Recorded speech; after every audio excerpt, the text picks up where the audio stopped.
СДСМ вечерва избира ново раководство. Централниот одбор според најавите прво ќе ги констатира оставките на сите партиски функционери, поднесени пред 2 недели на состанокот на извршниот одбор.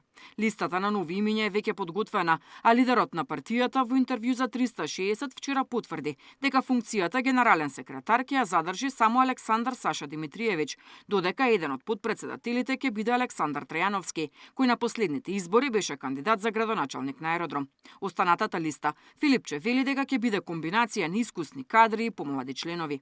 Од ВМРО ДПМН денеска тврдат дека никој не сака да биде дел од раководството на СДСМ поради криминалните бизнес интереси на Филипче Изаев.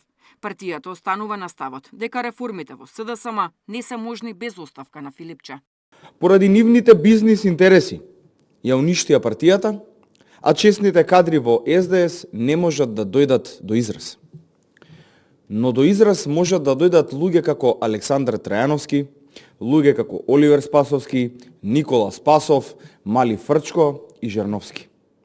Лојални на Заев и Филипче се истите оние луѓе кои ја испокрадоа и продадоа државата. Ете на ова се сведе СДС. СДСМ пак утрово ја промовираше платформата Македонски истражувачки центар за корупција и организиран криминал, или скратено Micko.mk.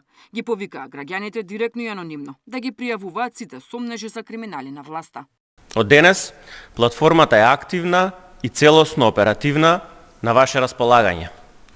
Ги повикуваме сите граѓани, невладините организации, истражувачи, новинари, медиуми да ни се приклучат. На платформата има можност граѓаните да пријават корупција и криминал директно.